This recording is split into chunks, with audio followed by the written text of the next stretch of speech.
EMS TV के सभी दर्शकों को सनत जैन का सादर नमस्कार। भारतीय जनता पार्टी ने ऐसा लगता है कि सूरत जैसे मामले से और लोकसभा की सीटें जीतने की एक नई रणनीति तैयार की है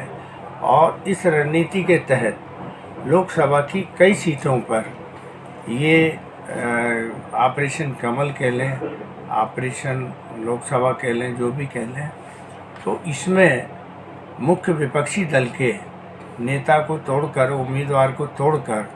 और पूरे उम्मीदवारों से नाम वापस कराकर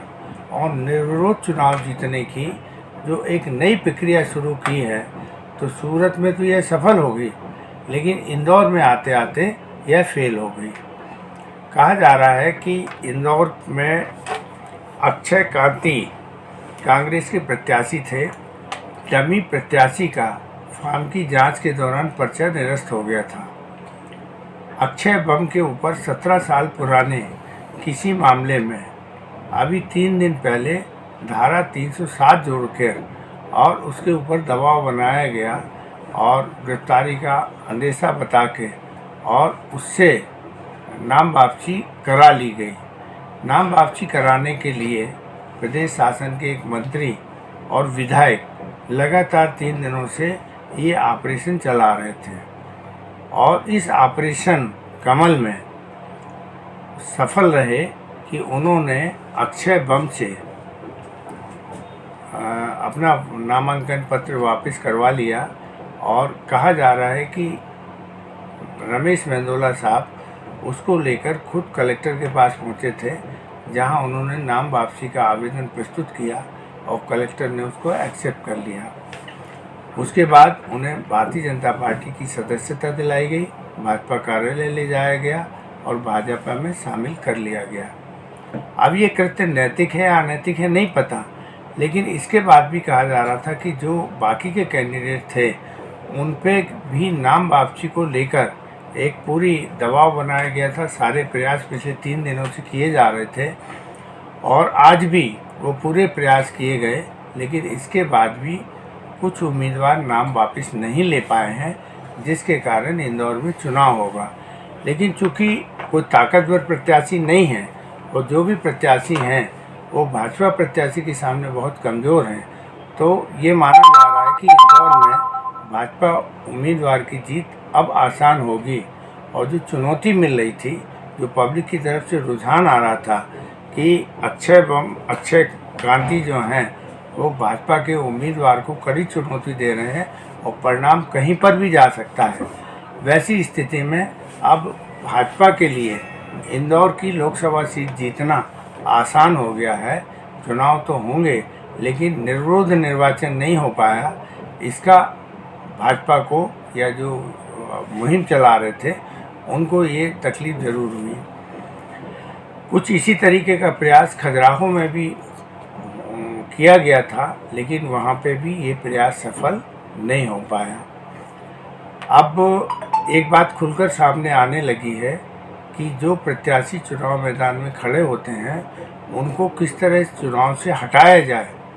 तो इसमें धन बल के साथ साथ सत्ता की ताकत का भी उपयोग किया जा रहा है। तो जैसे ये कहा जा रहा है कि 17 साल पुराने किसी मामले में उसमें अभी धारा 307 की बढ़ा के और उसको धमकी देकर और उसे लाया गया, उसे एक ऑपरेशन चला के कि या तो नाम वापस लो या जेल जाने के लिए तैयार रहो। तो इस तरीके की जो परिस्थितियां बनाई जा रही हैं, ये कहीं ना कहीं लोकतांत्रिक व्यवस्था के लिए एक खुला चैलेंज है कि जब इस तरह के चुनाव होने लगेंगे तो लोकतंत्र कैसे जीवित रहेगा, कैसे विधानसभा और लोकसभा की साख बनी रहेगी, इस पर कुछ कहा नहीं जा सकता है। जिस तरह की स्थितियां सूरत में बनी थी, जिस तरह की स्थितियां इंदौर में बनी हैं, उसके बाद अब ये कहा जाने लगा है कि छात्र संघ के जिस तरह से चुनाव होते थे 5 दशक पहले कि उम्मीदवारों को उठा लो, चुनाव में खड़े नहीं होने दो, उनके जो मतदाता होते थे उन्हें उठा लो, और वो जिस तरीके से चुनाव छात्र संघ के चुनाव में छात्र नेता जीतते थे, यदि इसी स्तर की राजनीति अब ये राजनीतिक दल लोकसभा और विधानसभा के चुनाव में करेंगे तो इनके ऊपर लोगों को, मतदाताओं को विश्वास शायद घटेगा और ये लोकतांत्रिक व्यवस्था के लिए कहीं से कहीं तक अच्छी स्थिति नहीं कहा जा सकती है। ये भारतीय जनता पार्टी मान के चल रही थी कि हम मध्य प्रदेश में 29 सीटें जीतने जा रहे हैं। कांग्रेस का कोई संगठन मध्य प्रदेश में है ही नहीं। जो नए प्रदेश अध्यक्ष जीतू पटवारी बनाए गए हैं और कमलनाथ जब से हटाया गया है तब से मध्य प्रदेश में संगठन नाम की कोई स्थिति दिखती नहीं है। कांग्रेस के बड़े बड़े नेता पहले ही भारतीय जनता पार्टी में शामिल हो चुके हैं और जिस तरीके से अभी भी कांग्रेस के नेताओं को तोड़ा जा रहा है, उम्मीदवारों के नाम वापसी कराए जा रहे हैं या उनके फार्मों को गलत तरीके से निरस्त कराया जा रहा है, तो इससे भाजपा की एक घबराहट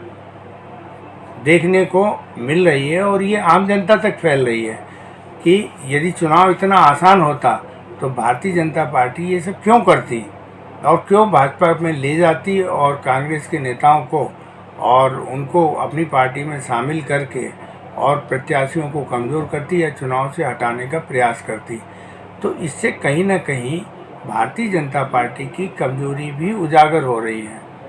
तो अब लोकसभा चुनाव कैसे होंगे, परिणाम का 4 जून के बाद जब आएंगे तब पता लगेगा कि जनता का रुझान क्या था। भारतीय जनता पार्टी ने जो कांग्रेस के इतने सारे नेताओं को भाजपा में लाके ज्वाइनिंग कराई है या इंदौर और खजुराहो में जिस तरीके से इंदौर में अक्षय क्रांति से नाम वापस करवाया गया है या वहाँ पर खजुराहो में, तो इसके बारे में जनता का क्या रुझान रहा है ये तो परिणाम से ही पता लगेगा। लेकिन एक धारणा बनने लगी कि ऑपरेशन लोटस की तरह, और ये ऑपरेशन लोटस अब नए रूप में सामने आ गया है कि जहाँ चुनाव लड़े बिना हम चुनाव जीत लें, अब इस तरीके की प्रक्रिया शुरू हो गई है। नमस्कार।